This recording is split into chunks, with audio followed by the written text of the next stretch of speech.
Welcome to the Hair of the Dog podcast. I'm Nicole Begley, and today we are talking with Travis Patenaude from Stinkeye Photography. You might know Travis as the guy that photographs all the Galgos or the Spanish Greyhounds, and that is actually on purpose.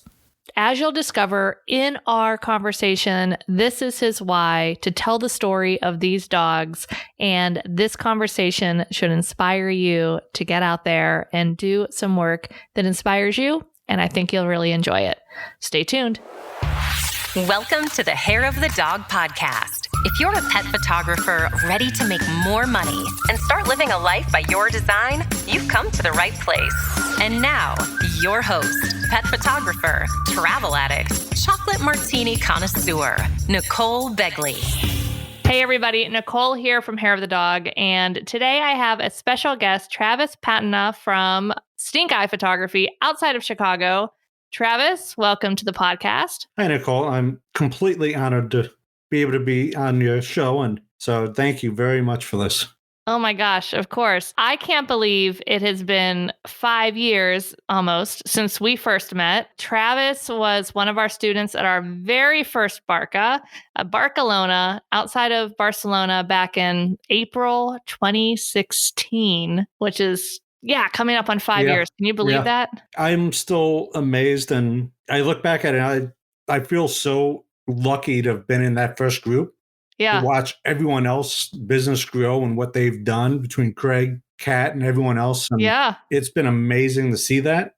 So and all of that's been a huge inspiration for me to continue going. Yeah. So I love it. Oh, I love it too. It's definitely one of the most rewarding things about teaching is being able to watch the people that you've helped continue to go on and evolve and grow and blossom. And you've done quite a bit in the past 5 years, and your work is absolutely amazing and beautiful. And congratulations on your recent GIA third place win for your one image that I'm sure all of us in the Hair of the Dog community have seen, saying goodbye. That was, just such a impactful, moving image. And so very proud. So congratulations. Oh, thank you so much for that. And it means a lot to me. Yeah. Oh, I love it. So tell us just a little bit about you and your journey and how all of this crazy pet photography thing started for you. That's a hard answer or hard question to answer, but at the same time, it's basically the way I put it is I'm simply a voice for the hunting dogs of Spain. Yeah. I was lucky enough to be adopted by a Galgo who we adopted that I had no idea of how that adopting this dog would change my life and literally save my life. From adopting her, we started an adoption group and had to learn to take photos, the adoption photos. And they started with the point-to-shoot camera and just very basic. And I was lucky enough to have a member of Herd Speak come out and take photos of our adoptable dogs at the time. And seeing those photos, I knew I had to do something to actually learn how to use the camera and be better, take the photos. And from that, our first trip out to Spain, I brought my little point and shoot camera, I was taking pictures, and I caught one picture that's actually behind me, if you could see it. Yeah. And that one, when I showed people, I saw the reaction that people are having, and it made me realize that I could possibly tell the story of these dogs through photography. And from that, I just dove headfirst into learning as much as I could of photography and just, trying to learn the storytelling and how to tell the story of these dogs. Yeah, I love that because an image can be so impactful and just, it stirs something inside of people that just telling their story doesn't always have. When you have images that go along with it, it brings those stories to life and just makes so much more of an emotional connection for people. Right. And what made it so much better for me is the fact that the photos, there is no language barrier. You don't have to try to explain it. Everyone gets that image. And that was the biggest thing for me. Yeah. Have you seen, for those of you guys that aren't maybe familiar, the Galgo, it's the Spanish Greyhound that's used for hunting quite a bit. And, have you seen, Travis, in the years that you've been working with the rescues over there, has the plight of the hunting dog, has it been getting better? Is there more education over there? I know there's always still so much more work to do. Yeah, that's unfortunately, they make one step forward and two steps back every time. They create laws that look good in the beginning, but you read behind it and it's actually worse than what it was. So, typical government. Yeah, it's, at one time they stopped, okay, you cannot euthanize dogs. So they wanted to stop and make it no-kill shelters, but they also made it to, you could donate your dog to the universities to be used for testing. So instead of, fine, all these dogs now went to universities to be in lab experiments, which is far worse. Yeah. Then also where they've done things to where they've made it legal for the hunters to shoot stray dogs. Oh, wow. So people just release the dog and shoot it and say, oh, it was a stray dog. Yeah. So it's these things that just continue to, unfortunately, go on and never actually improve the situation for the dogs. Yeah. Becomes one of those grassroots efforts of educating and maybe starting to change people's perceptions as kids and, going up through the years and trying to change that. I know our dog, Zoe, we adopted from Puerto Rico. Right. And, it's not hunting dogs per se, but it's just a similar fate. There's just so many dogs, so much overpopulation. A lot of people don't have the means or they don't think it's cool to get their dog neutered. And there's just, stray dogs coming out of their ears and people have them and just dispose of them in whatever means they can. And gosh, yeah, it can feel like an insurmountable problem. But, helping with rescue, I love the quote that basically you can't save them all, but I forget what the quote is. Something about like, you can't save the world, but you can make a world of difference for the ones you can't save. Right.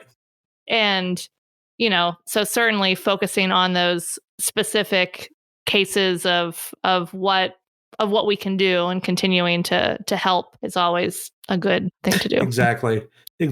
And it's amazing to see, as other people adopt the dogs, of the impact that these dogs have on other people. Recently, I had the chance to fly down to Albuquerque, New Mexico to visit with two of the dogs we adopted out there that are now therapy dogs. And the amazing stories I heard from them is, she was telling me the story that they were walking through the hospital doing their visits and an elderly man came out of the doctor's office and Rizzo, the name of the dog, just walked up to him and, started petting him. But it turned out the man just received some bad news from his doctor that he was dying. But the doctor wasn't sure if he actually realized or understood what they told him. And as he started to talk to the dog, he told him that, I received some bad news. And, so they knew he understood it. His wife came over and asked her to bring the dog, visit him in the hospital several times, in which she did. And her whole family met the dog. And unfortunately, 2 months later, he passed away. And they invited the dog, Rizzo, to come to the wake.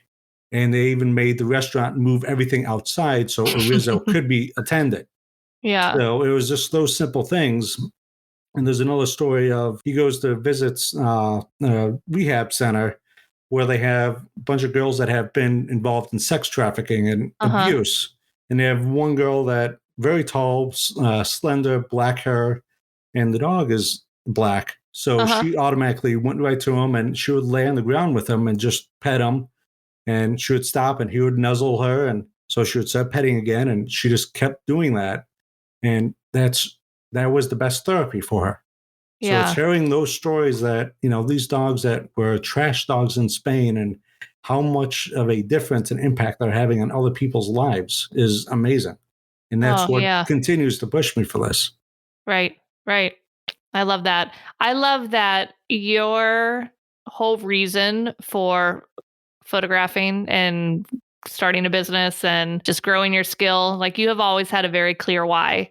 We always talk about it's important to know why we do this. And, a lot of us sometimes have a hard time putting that into words. It's just like, well, I don't know. I needed a job to do and I like dogs and photography, so I'm a pet photographer. But when you have that just, drive and passion and a real reason why behind what you want to do, I feel like there's nothing that can stop you, that you will just keep on pursuing and going. And It just brings a spark of magic. And it's that why, and my motivation of why I'm doing this is all to repay Lena, my first Galgo that I adopted, for saving my life. Yeah. The fact that this is all trying to repay her, I know I'd never be able to, but it's all that effort. And being able to do that has allowed me to change my mindset on quite a few things. Yeah. I hear everyone talk about that. They see other photographers and they're just blown away. They put them on a pedestal saying, I could never be that great. Right. And my mindset to that is, no, they're able to do it. So there's absolutely no reason why I can't.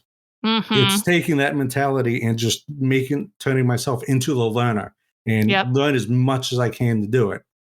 And that's why I love Hair of the Dog. It's a phenomenal group of people, that the photographers from all levels that share that information, constant inspiration. Mm-hmm. And that's what I love about the group. And that is what keeps me going, keeps me motivated too. Yeah, I love that. And even no matter who, for you guys listening out there, whoever you look up to and say, man, I wish my photography looked like X person, or this person's photography is so beautiful. I don't know if my work will ever be like that. It can be if you just continue to work at it and practice. And remember that even the most award-winning, amazing photographers out on the planet still picked up the camera for the first time at some point in their life. They all had to start somewhere, and they had that same feeling. And that's what I love listening to Kaylee talk about. You think that she's this overly happy girl that has no fears, but you hear those things, and she has the same issues that we all do. Yes. So she's just as human as we are. Yep. If there's one thing I think we all have in common, it's doubting our abilities periodically. Yep. We have all been there for sure. So Travis, when did you start your rescue? How long ago was that? Oh, we started that in 2013. Okay. And how many dogs have you brought over from Spain? Right now it's been about 140. Oh, wow. That's fantastic. This past year with the COVID, it's put a screeching halt to everything. Yeah. Since we can't transport. Right now, we're trying to get 3 dogs over. And the downfall is normally it's about $900 per dog.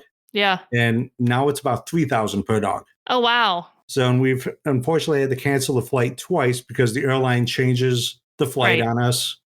Yeah. So the first one, they changed it to where the dog would be sitting in London for 2 days. It's like, no, that's not happening. Right. So unfortunately, the airlines know they have rescues, the way they want them, so they could charge what they want. But we're trying to get these 3 over. One has been sitting for a very long time in the shelter for about 2.5 years. Yeah. So trying to get him over. Then we have 2 other that are adopted. So try to get them into their homes. Yep. So it's been interesting this year for the fact that, that disconnects, that we can't travel to Spain. We can't bring dogs over. And that's been the challenge for me this year because a lot of the dogs I photograph are my foster dogs. Right. So it's been interesting and trying to keep myself occupied and continue trying to grow and spread the word for the dogs. So it's been interesting. Yeah. Do you guys adopt a lot of the animals, or a lot of the dogs that come over end up adopting them? I guess the ones in Albuquerque, are you adopting them throughout the states, or are they mostly staying in the Chicago region? We usually keep it in the Chicago region. Yeah. The Albuquerque one was a very unique situation. Normally we wouldn't adopt out that far, but after we found out who she was, then she turned out to be the lead investigator for animal cruelty for the New Mexico State's attorney. Oh, wow. Okay. So I was like, okay, we think we're going to be safe. Yeah, you'll be good. But what was also very cool is she also started the Albuquerque animal courts. Okay. So she wrote the entire curriculum for the animal courts, got a judge that is all up to date on all the laws for animals. So anything that happens with animals, they go through that court system. And they end up talking to her afterwards, going through classes. Yeah. So it was, when we talked to her, it's like, yeah, okay, we absolutely know it's a good, good issue. So that's fantastic. So you started doing your rescue and then started learning more about photography. What was the thought process when you decided to start Stinkeye photography and you were thinking, maybe I should create a business out of this too? What did that look like? When I started Stinkeye, that ended up becoming because I had to become a member of Heart Speak. Mm-hmm. I had to have a website set up. Okay. So it was pretty much the way I saw it is a lot of the photos I was getting, I kind of always go for the dark comical side of things. Uh-huh. So a lot of the photos I was getting, the dogs giving me stink eye. Yeah. So I was like, all right, I'll just use stink eye photography. That'll work. I didn't expect business anything to do anything. So it's just like, I'll keep that as my inside joke. Right. But a lot of kind of what my thought process on doing this is same as when a dog gets lost. Mm-hmm. The first thing you want to do is get flyers out to get as many eyes searching for that dog. So my thought process was, if I could target and market towards other pet photographers and photographers to try to get them to take a picture of a galgo and share the story, because all of their followers are animal lovers also. Yep. So it allows it to spread out a lot quicker. That was really my main goal behind it, because I thought there's no way I could actually learn photography. Right. Because I always thought it was something that you had to have that gene in you. Right. And it's nothing, you just can't pick it up and learn. Right. It's like being born to be able to be a dancer or an artist. Like, you can learn so much, but can't go all the way. But you've not the case. If you want to do it, I firmly believe if you have a desire to do anything, whatever it is, like, you wouldn't have that desire to do it if you didn't have the ability to create the skills to be able to do it. And I think that was probably one of the best advice that I got when I started taking pictures, is I was told, shoot what you're passionate about, and it will show through in your images. And that's finally why I decided 100% just focus on galgos, forget landscape and stuff like that. Yeah. Just focus on the dogs, because that's where my passion's at. And that does show through in the images. Mm-hmm. So, and what I eventually found was I was actually putting a lot of myself into the images through the galgos. Yeah. And that was a realization for me that kind of was odd. And it, for sometimes, I think it was about 2-3 years ago, I started going through another deep depression after Lena passed. Mm-hmm. And, my muse was kind of gone, and trying to figure out what to do. And I was finding a lot of the stuff I was putting out was actually me calling out for help again. Yeah. So once I realized that, it kind of woke me up and made the changes. But from that, I saw how I was putting myself into the images. Everything from the dog's expressions to the way I see the dogs for the photos was still a reflection. I saw as a reflection as me. Yeah. Wow. That's crazy. That's fantastic. And it's even, it's the saying goodbye image. That one was very hard for me to actually put out, because that is so personal, deep personal image, and be able to kind of open myself up that way, and the whole story behind that. Yep. And what was phenomenal for me for winning a Grand Imaging Award, in a sense, it all came back to full circle for me. For the fact that Lena's the one that actually gave me this gift of photography, and that story is now getting an award for that. Yeah. So that was, very emotional for me. Oh, that's, it's just such a beautiful circle that that image goes through. And, I totally understand that it is so hard sometimes to share our work, especially when we do personal work, and especially when that work ends up being such a reflection of us, and putting it out into the world can be so scary. But the amount of people that image touched, I mean, it went viral pretty early on. It got some traction all over the planet because it was such an impactful image. Right. And I think the last time I looked, it's been shared over 1 million times now. Wow. And that completely just blows my mind on that. It's amazing to be able to have an image, that I could share myself, but it's so much more amazing that it's touched so many other people. And for a while, I actually had to stop reading the comments. Right. Because people are sharing the stories about their dogs and the passing, and it was getting way too emotional for me that I had to stop reading that. Right. But it was great to see that it brought a lot of good memories for people. Yeah. If you guys want to see that beautiful image that Travis made, we will put the watermark copy on our show notes page, which is hairofthedogacademy.com/55, the number 5 and the number 555. And you can see that there. It's really just an incredibly beautiful and moving image. And once you see it, you'll be like, oh yeah, I saw that around the Hair of the Dog podcast community if you've been there for a bit. But it's absolutely gorgeous image, Travis. It was even more amazing is with that image, I won a contest for a Pro Photo. Yeah. So that gave me another avenue to be able to kind of share the story of these dogs through Pro Photo.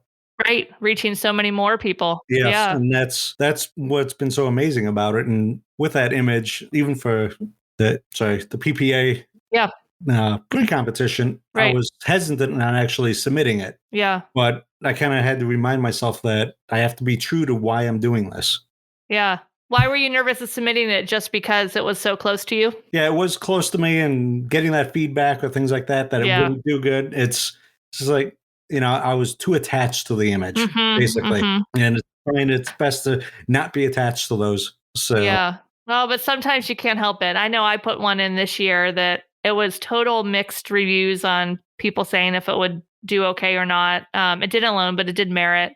And it was titled, it was forgotten, but then I changed it to, I forget the name of it right now. But anyway, it was captured when I was in Brazil and visiting my stepbrother in Paraty. And it's like this old colonial town, these amazing architecture, like all the cobblestone streets, just really, really cool. And there are these dogs that would be out during the day that at first I thought they were all stray dogs, but they have collars. They go home at night, so they're their owners or, the people that are out selling things on the street or doing things in town. And the dogs are just having the day in town, but they are taken care of, which, warms my heart, which is good. But I was able to, take an image of those streets. And then I found one of the dogs lying on the, was just taking a nap and just put that image together to just tell the story of, gosh, so many dogs that aren't that lucky.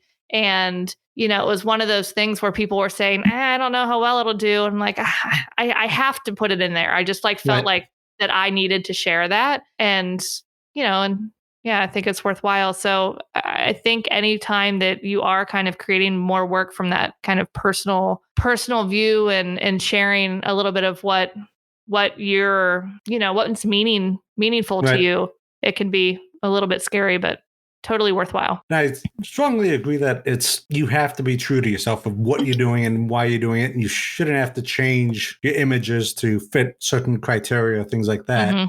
And the reason I got into print competition is I didn't get into it for the awards or anything. Yeah. I wanted the critiques. I wanted to learn and improve my images.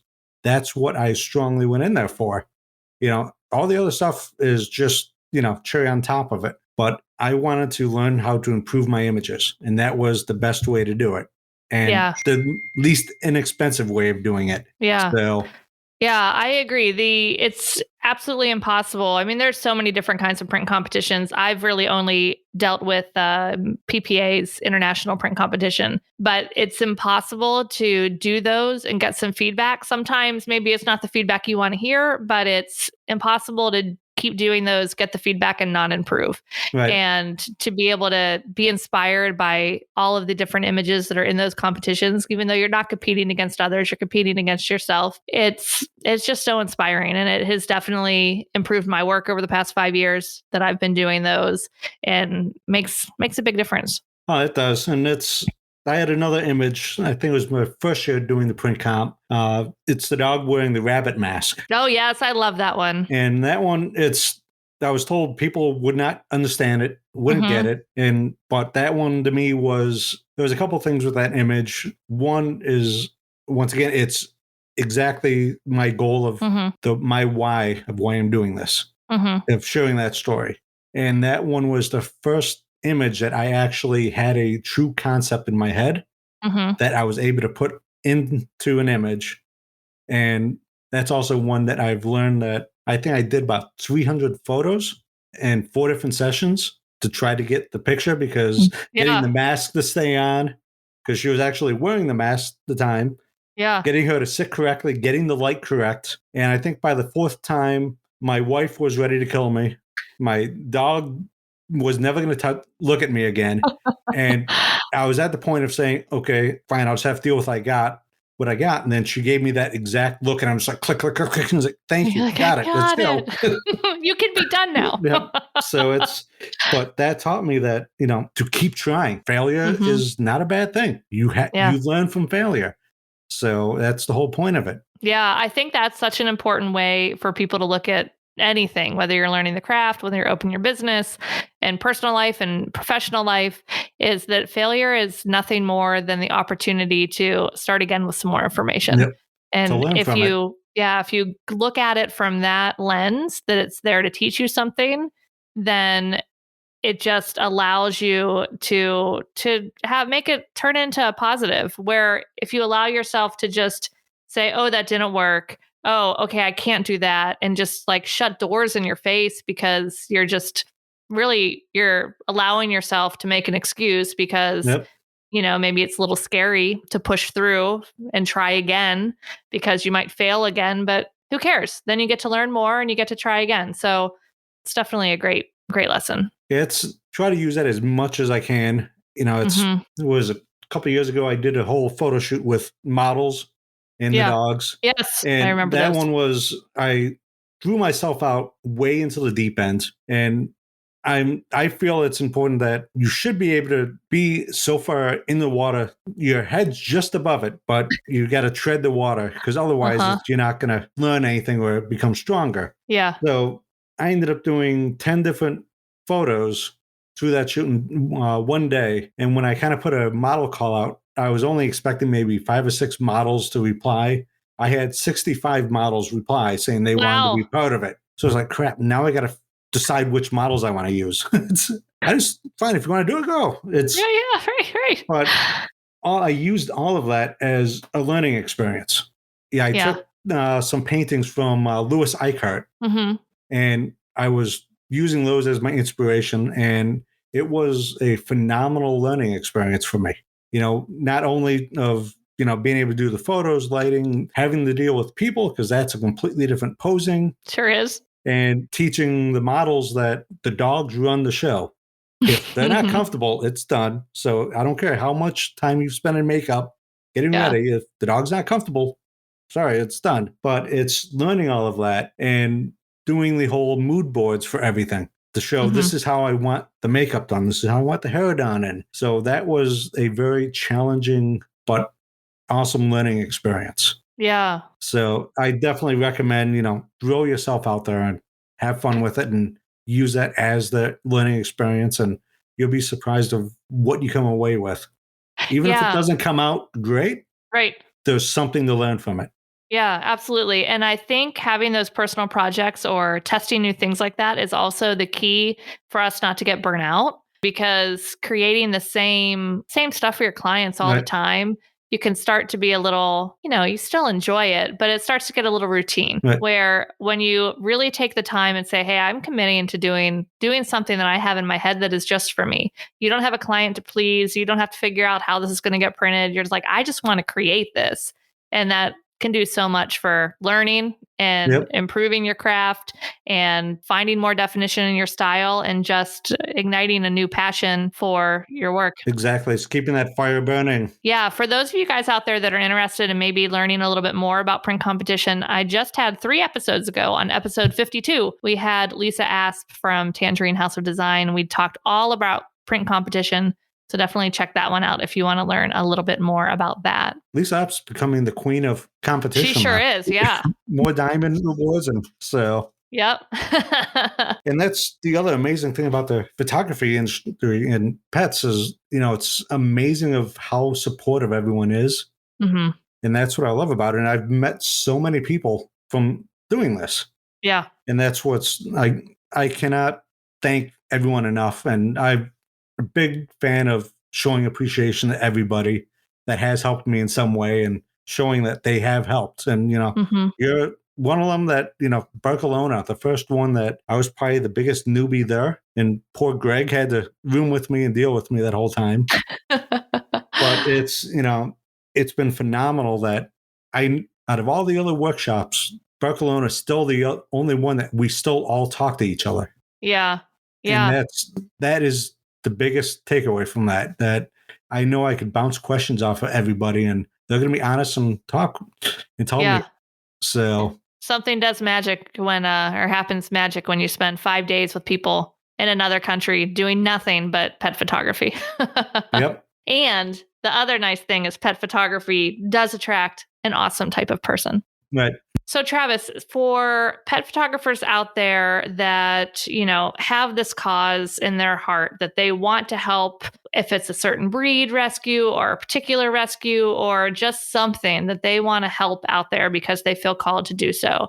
Maybe it's not, starting their own rescue, but with photography, what are some of the best ways or best advice that you have to encourage them to explore that? Some of the things that I've learned from photography side is, as you start learning photography, you kind of fall into some of these quicksand areas. One of them is style, learning, building your own style.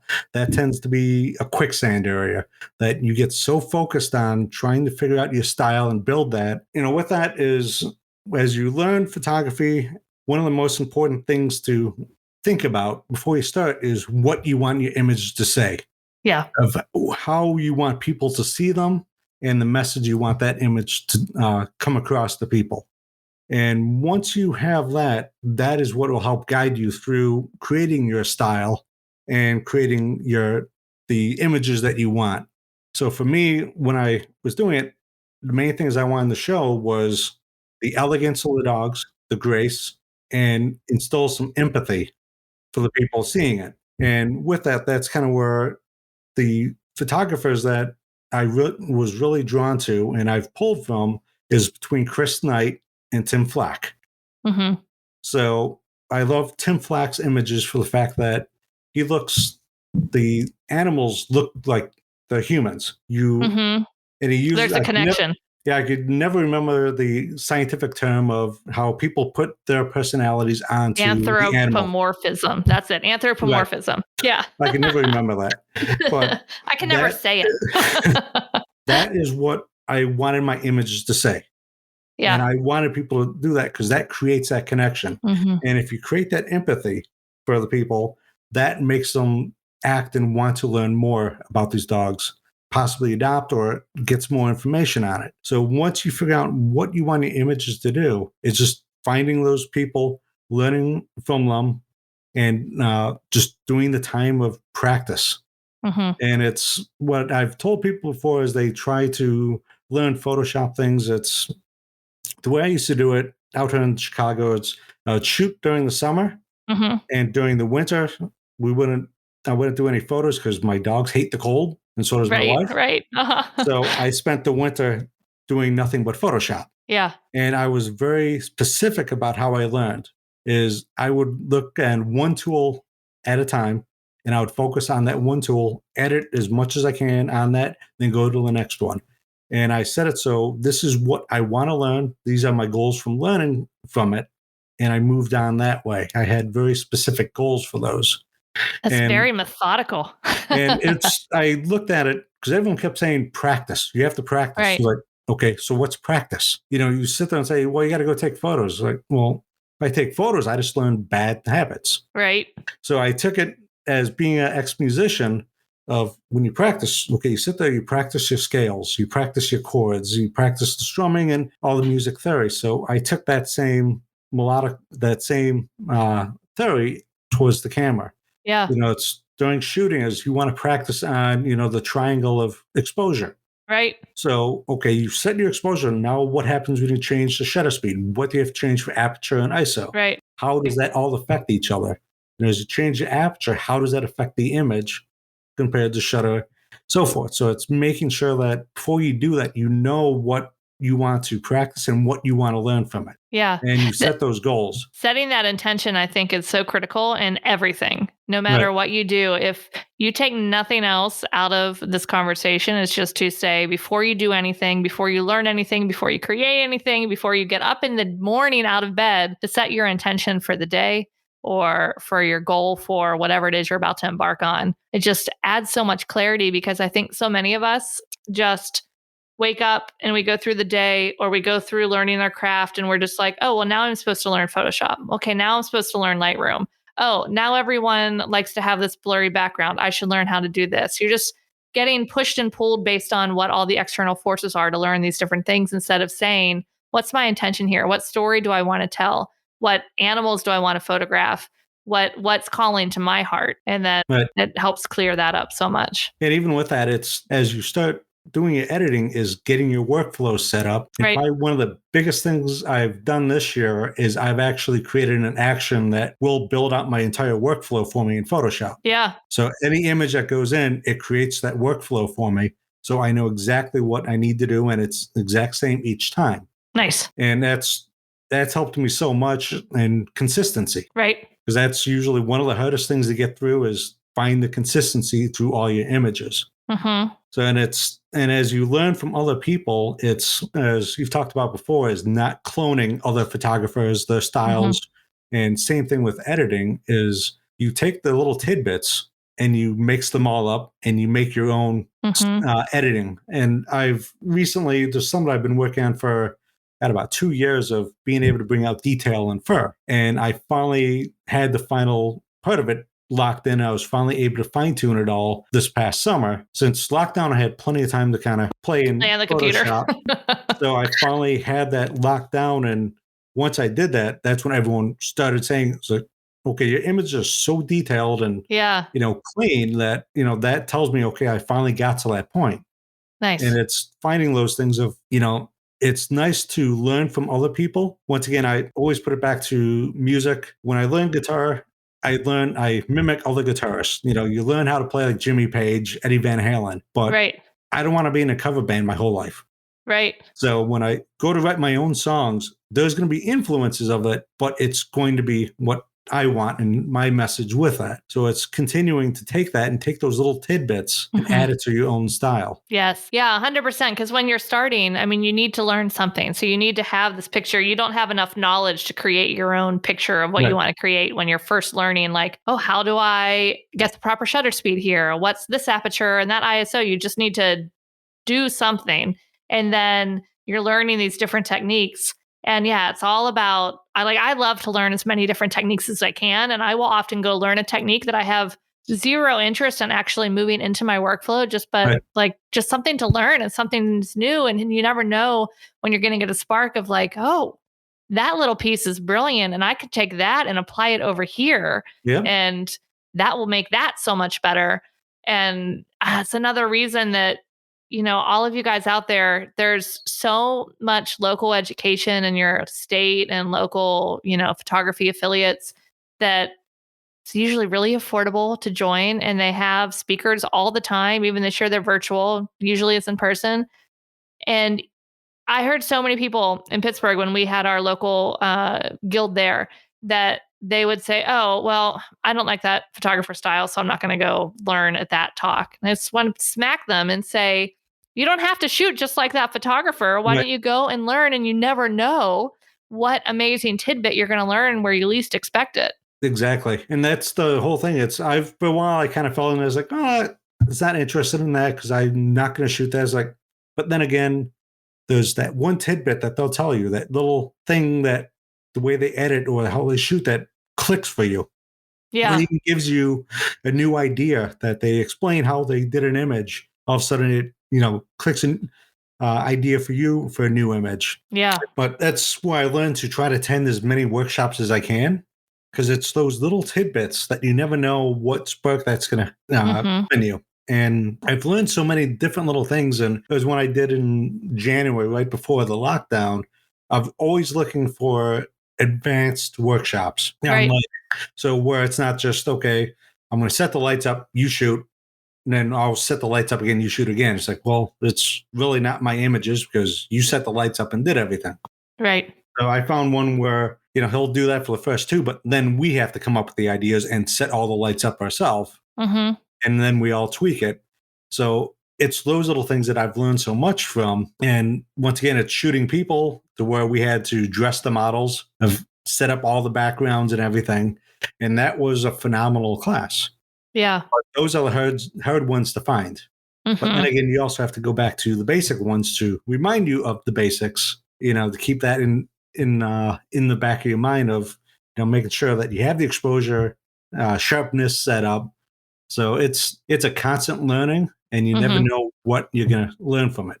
Yeah, I agree. Travis, this has been such a great talk, and I hope it's inspired people out there to continue to try new things and learn new things and follow their heart and figure out if there is a message that their artwork wants to share through them. And before we finish up, do you have any last words of advice for people that are, just starting to discover, well, maybe there is something more that I want to share? I guess pretty much a quote from Les Brown. I've gotten so used to watching, listening to motivation speeches now, just to kind of keep myself going. Yeah.